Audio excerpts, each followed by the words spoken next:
ልደቱ 27 ዓመት ታገልክ ይላል። እኛ ነን ለሱ የታገልንለት። ሲያየው ህወሓቶችን ምንም ቢያሸረግድላቸው በረጅም ገመድም ማስረው ተላላኪና ደንገጡር ቢያደርጉትም ስልጣን አይሰጡትም። በፊትም ህወሓት በጫካም እያለ በትግልም እያለ የሚያደርገው እኮ ነው።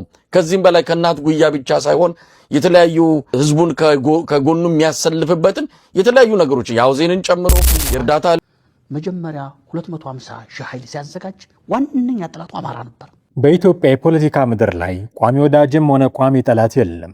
ዘላቂው ነገር የወቅቱ ጥቅምና ስልጣን ስሌት ብቻ ነው። የብርጋዴር ጄኔራል ተፈራ ማሞ ታሪክም የዚሁ ፖለቲካ ተለዋዋጭነት ማሳያ ነው።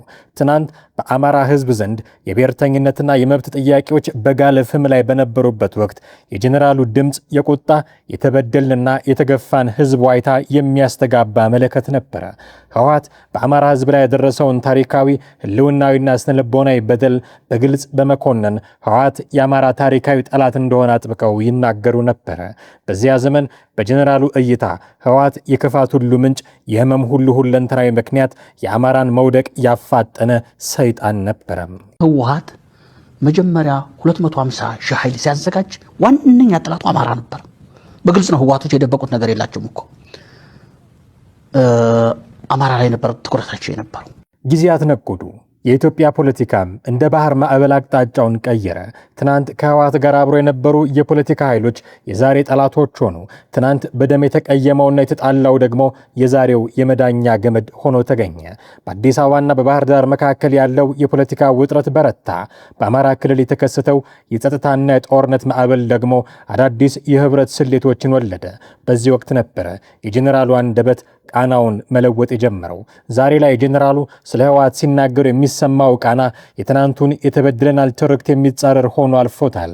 ትናንት የጠላትነት ካባ የተደረበለት አካል ዛሬ ፍትሃዊ የጸና ቅዱስ ተደርጎ ሲሳል ማየት ለብዙዎች የሚደንቅና ግራ የሚያጋባ ክስተት ሆኗል። በፖለቲካ ጥበብ ውስጥ ትልቁ ጠላት ሲመጣ የትናንቱ ጠላት ጊዜያዊ ወዳጅ ይሆናል። የጄኔራሉ ዋና ትኩረት በአሁኑ ወቅት ካለው የመንግስት ኃይል ጋር መፋጠጥ በመሆኑ ህወሓትን እንደ ስትራቴጂ አጋር ለማየትም ተገደዋል። ይህ የአቋም መለወጥ የፖለቲካ እይታ በመቀየሩ ወይንም ህወሓት አዲስ መልክ ስራ ስለሰራም ሳይሆን ያለበትን የኃይል ሚዛን ለማስተካከል የተደረገ የስትራቴጂ ዳንኪራ ነው። ህወሓትን ማሞገስ አሁን ያለውን የፖለቲካ ተፎካካሪ ለማዳከም ጥቅም ላይ ውሏል። አንድ የፖለቲካ ተዋናይ ባለው አማራጭ ላይ ተስፋ ሲቆርጥ የቀደመውን ጠላቱን እጅ ለመጨበጥ አይሰቀቅም።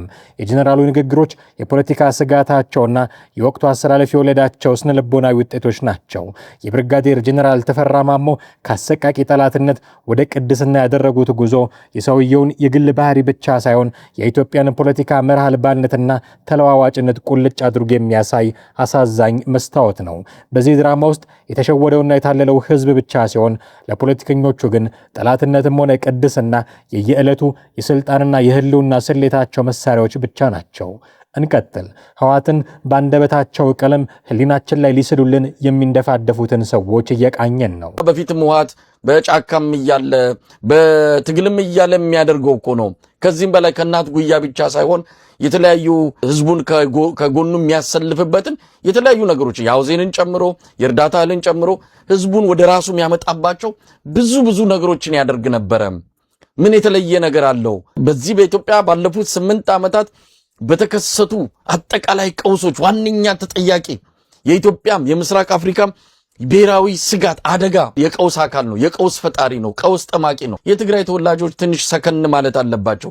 በአማራ ህዝብ የትግል ምድር ላይ በቃላትና በስትራቴጂ መካከል የተዘረጋው ቀጭን ገመድ እንደገና ሊበጠስ አፍንጫው ስር ሰጥቷል። በአንድ በኩል በካሜራና በማይክሮፎን ፊት ቆሞ የታሪክን ገጽታዎች በቁጣ የሚያጋልጠው ጋዜጠኛ መሳይ መኮንን፣ በሌላ በኩል ደግሞ በበረሃውና በጫካው ውስጥ ጦር የሚመራው የወቅቱን የፖለቲካ ነፋስ አቅጣጫ የለካ የኃይል ሚዛኑን ለማስተካከል የሚጥረው ዘመነ ካሴ ጽንፍና ጽንፍ ሆነው ገመዱን እየጎተቱት ነው።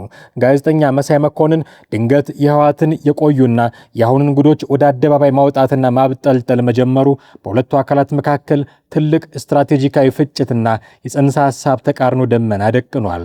የመሳይ መኮንን ድንገተኛ ድምፅ ከምንም ተነስቶ የተፈጠረ አይደለም። ለመሳይና ለተከታዮቹ የህወሓት ማንነትና ታሪካዊ በደል ሊደራደሩበት የማይችሉት ቀይ መስመር ነው። በአሁኑ ወቅት በአንዳንድ የአማራ ፖለቲካና የፋኖ አመራሮች ዘንድ ከህወሓት ጋር የሚደረገው ስትራቴጂካዊ ወዳጅነትና የጠላት ወዳጅ ነው አካሄድ የትግሉን ዋና መሰረትና የሞራል የበላይነት ያበላሸዋል የሚል ስጋት አድሮባቸዋል። የወቅቱ የፖለቲካ ውጥረትና ጊዜያዊ ጥቅም ስሌት ህዝቡን አወዛግቦ የትናንቱን ደመና ቁስል እንዳያስረሳው ህወሓት ማን እንደነበረና አሁንም ምን እንደሆነ ለማስታወስ የተደረገ የትርክት መከላከያም ጭምር ነው። ህወሓት በሰሜኑ የኢትዮጵያ ክፍል የሚያደርገውን ዳግም የማንሰራራት ፖለቲካና ወታደራዊ እንቅስቃሴ እንዲሁም ከክልሉ አመራሮች ጋር ሊፈጥር የሚችለውን ስውር ስምምነት ቀድሞ ለማክሸፍ የተወረወረ የቃላት ጦር ነው የመሳይ መኮንን ትችት። ይህ የመሳይ መኮንን አቋም ከዘመነ ካሴና ከሚመራው አፋብን ጋር ፊት ለፊት የሚያላትመው ነው። የመሳይ እይታ ትግሉ ይዘቱንም ሆነ የሞራል አቅሙን ማጣት የለበትም። ህወሓት ትናንትም ዛሬም ነገም ታሪካዊ ጠላት ስለሆነ ከእርሱ ጋር የሚደረግ ማንኛውም ቅንጅት የትግሉን ቅድስና ያሳጠዋል የሚል ነው። የዘመነ እይታ ደግሞ በጦርነትና በፖለቲካ ውስጥ ዋናው ግብ ህልውናን ማስጠበቅና የአሁኑን ዋና ጠላት መመከት ነው። ስለሆነም የኃይል ሚዛኑን ለመጠበቅ ሲባል ከትላንቱ ጠላት ጋር ጊዜያዊ የስልት ስምምነት ማድረግ አስፈላጊ ነው ብሎ ያምናል። ለዚህ ነው ያችን የምስጢር ኪስ ፖለቲካ ይዞ ወደ መጫወቻው ሜዳ የገባው። መሳይ በዲያስፖራውና በማህበራዊ ሚዲያው ላይ ትልቅ የበላይነትና ተጽዕኖ ያለው ሰው ነው። መሳይ ህወሓትን ማብጠልጠሉ በዘመነ ካሴና በህወሓት መካከል ሊኖር የሚችለውን ማንኛውንም አይነት ስውር ግንኙነት ወይንም የትብብር መንገድ በህዝብ ፊት ከዳተኝነት አስመስሎ የመሳል አቅም አለው። ይህም የዘመነን የፖለቲካ ምህዳር ያጠበዋል፣ በደጋፊዎቹ ዘንድም ጥርጣሬን ይዘራል። ዘመነ ካሴ በመሬት ላይ ያለውን ነባራዊ ሁኔታ የሚያዘውን ወታደራዊ ውሳኔ ለመውሰድ ሲሞክር፣ የመሳይ ትችት ደግሞ ከበስተጀርባ ሆኖ የህዝቡን ስነ ልቦና ሌላ አቅጣጫ ያስይዘዋል። ይህም በመሬት ላይ ባለው ታጋይና በሚዲያው ታጋይ መካከል ትልቅ የዓላማና የስትራቴጂ ልዩነት በመፍጠር የትግሉን አንድነት አደጋ ላይ ይጥለዋል። በአጠቃላይ የመሳይ መኮንን የቃላት ዘመቻና የዘመነ ካሴ የፖለቲካ ወታደራዊ ስሌት መጋጨት የትግሉን ሁለት ጥልቅ ገጽታዎች የሚያሳይ ክስተት ነው። መሳይ የትናንቱን ታሪክና ሞራል መከላከያ አድርጎ ሲቆም፣ ዘመነ ደግሞ የዛሬውን የኃይል ሚዛንና የህልውና ስጋት ለማሸነፍ ይተጋል። ይህ ተቃርኖ በአግባቡ ካልተያዘና በውይይት ካልተፈታ በፋኖ ደጋፊዎችና አመራሮች መካከል ትልቅ የትርክት ስንጣቂ በመፍጠር ለተፎካካሪዎቻቸው የድል በር ሊከፍትላቸው ይችላል የሚል ከፍተኛ ስጋትም ተጋርጧል። ከመሳይ መኮንንና ከጀነራል ተፈራ ማሞ በተለየ መንገድ ድሮም አሁንም ለህወሓት ስስ ልብ አለው የሚባል ሰው ደግሞ አለ። ልደቱ አያሌው የሚባል ፖለቲከኛ። ልደቱ 27 ዓመት ታገልክ ይላል። እኛ ነን ለሱ የታገልንለት። ሲያየው ህወሓቶችን ምንም ቢያሸረግድላቸው በረጅም ገመድም ማስረው ተላላኪና ደንገጡር ቢያደርጉትም ስልጣን አይሰጡትም። አይ እኔ ከሰርኩ ፖለቲከኛ ነኝ ብሎ ጫማውን ሰቀልኩ አለ። አብይ ሲመጣ ጴንጤ ነው፣ የቄስ መንግስት ነው፣ ፓስተር ነው ምናምን እያለ እየተወለሸለሸ መጣ እና ከአብይ ላይ ስልጣን ሊነጠቅ ቡዳቤት ሰላቢ ገባ ይባላል። ታውቃላችሁ አይደል? ወንድሜ አትሞኝ። ከማንም ካለፉት መሪዎች በተሻለ በጥንካሬም በዓላማ ጽናትም ያሰቡን በማሳካትም አብይን የሚያህል የለም። ይህ ያለፉት ነገስታት ደርጊታት ህወሓታት ዘመን ሳይሆን የአብይ አህመድ ዘመን ነው። ለሁሉም ጊዜ ያለው በኢትዮጵያ ዘመናዊ የፖለቲካ ተውኔት ላይ አቶ ልደቱ አያሌው የትዕይንቱ ዋና ተዋናይም የትችቱ ማዕበል መጋፈጫም ሆነው ከኖሩ አባላት መካከል አንዱ ናቸው። በተለይም በብዙዎች ዘንድ ልደቱ ለህወሓት ስስ ልብ አለው የሚለው ወቀሳና የህወሓት መሪዎች የስልጣን ፍላጎቱን ስለሚያውቁ በርቀት የማር ጠብታ እያሳዩ ተጫወቱበት የሚለው ትችት በየምዕራፉ ሲደጋገም ይደመጣል። ትችቱ የሚጀምረው ከ1997 ዓ.ም የፖለቲካ ማዕበል በኋላ ነው። ልደቱ አያሌው በወቅቱ የነበራቸውን የህዝብ ተቀባይነትና የፖለቲካ ኮከብነት ካጡ በኋላ ከህወሓት ኢህአዴግ መሪዎች በተለይም ከስነልቦናውና ስትራቴጂው ጌታዎች ጋር ያደረጉት የነበረው መቀራረብ ለብዙዎች ጥርጣሬን ፈጠረ። እናም ተቺዎቻቸው እንዲህ አሉ። ህወሓቶች ልደቱ ያላቸውን የፖለቲካ ጥማትና የስልጣን ራብ ጠንቅቀው ያውቁ ነበረ። ስለዚህም የዲሞክራሲ ማሻሻያ፣ የድርድርና የሀገራዊ እርቅ ካርዶችን በርቀት እያሳዩ እርሱም ወደ ስልጣን ማዕድ የቀረበ ያህል እንዲሰማው በማድረግ የተቃዋሚውን ጎራ ለመከፋፈልና እርሱን የብቸኝነት ደሴት ላይ ለማድረግ ተጫወቱበት ይላሉ። በዚህ ምክንያትም ልደቱ ለህወሓት ጥፋቶችና በደሎች ሁልጊዜ ቀለል ያለ ወይንም ለስላሳ ሚዛን ይጠቀማሉ፣ ለሌሎች ወገኖች ግን ጠንካራ የትችት ጅራፍ ያወርዳሉ በሚል ስስ ልብ አላቸው የሚለው ታግ ተለጠፈባቸው። አቶ ልደቱ አያሌው ግን ለነዚህ የደመና ያህል ለከበቧቸው ወቀሳዎች በጸና በተደራጀና በሞጋች አንደበታቸው ምላሽ ሲሰጡ ይደመጣሉ።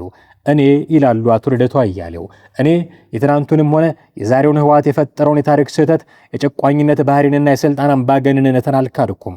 ነገር ግን በኢትዮጵያ ፖለቲካ ውስጥ ጠላትን ሙሉ በሙሉ በማጥፋት የሚመጣ ሰላም የለም ብዬ አምናለሁ ይላሉ አቶ ልደቱ አያሌው። በእርሳቸው እይታ ህወሓትን ከፖለቲካው ማዕድ ጨርሶ በማግለል ሳይሆን በድርድርና በህጋዊ መንገድ ስርዓት ማስያዝ ነው መፍትሄው። ይህንን የሰላማዊ ድርድርና የኃይል ሚዛን እይታቸውን ህዝቡ እንደ ስስ ልብ ተረጎመው እንጂ እርሳቸው የተከተሉት የሰለጠነ የፖለቲካ መርህ እንደሆነ ይሞግታሉ። እኔን ህወሓት አልተጫወተብኝም። እኔ ከህወሓት ጋር የተነጋገርኩትም ሆነ የሞገትኩት የሀገሪቱን የፖለቲካ ውጥረት ለመፍታት በሚያስችል የሰላም መንገድ ነው። በ1997 እኔ ወደ ፓርላማ እንግባ ስል የህወሓት ተላላኪ ያላችሁኝ ሰዎች ከዓመታት በኋላ የኔው መንገድ ትክክል እንደነበር አምናችሁ ወደ ፓርላማ ስትገቡ አይተናል። ተጫውቶብኛል የምትሉት እኔን ሳይሆን የወቅቱን የፖለቲካ አየር መገመት ያልቻለውን ስሜታችሁን የተቃዋሚም ጎራን ነው በማለት የሰላ ትችታቸውን ወደ እነ ብርሃኑ ነጋ ሰፈርም ይወረውራሉ አቶ ልደቱ አያሌው። ልደቱ አያሌው አሁንም ቢሆን የህወሓትን መውደቅ ወይንም መዳከም ተክቶ የሚመጣው አዲሱ ኃይል የከፋ አደጋ ሊያመጣ እንደሚችል ቀድመው በመተንበያቸው ህወሓትን ጨርሶ ከምድረ ገጽ የማጥፋት አካሄድን ሲቃወሙ ኖረዋል። ይህ ደግሞ ለህወሓት ካላቸው ፍቅር ሳይሆን ኢትዮጵያ ወደ ከፋ የእርስ በርስ እልቂት እንዳትገባ ካላቸው ጥልቅ ስጋት የመነጨ መሆኑን ይገልጻሉ። በአጠቃላይ የልደቱ አያሌውና የህወሓት ታሪክ የሁለት ተቃራኒ ሐሳቦች ፍጭት ነው።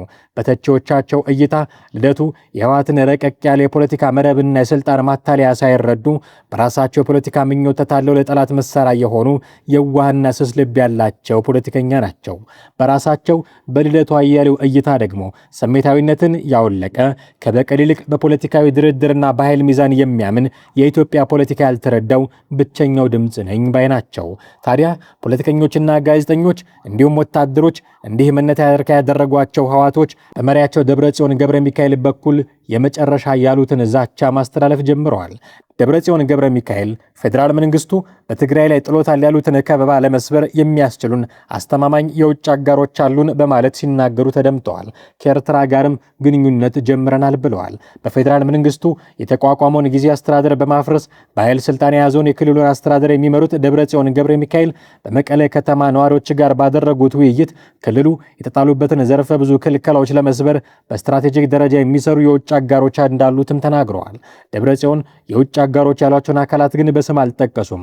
ትግራይ አሁን ባለው ሁኔታ መቀጠል ስለማትችል ራስን የመከላከል አቅምን ማጠናከር ላይ ትኩረት ለማድረግ ተገደናል ያሉት ደብረጽዮን የክልሉን ታጣቂ ኃይል በማጠናከር የዓለም አቀፉን ህብረተሰብ ትኩረት ማግኘት ችለናል በማለትም አክለዋል።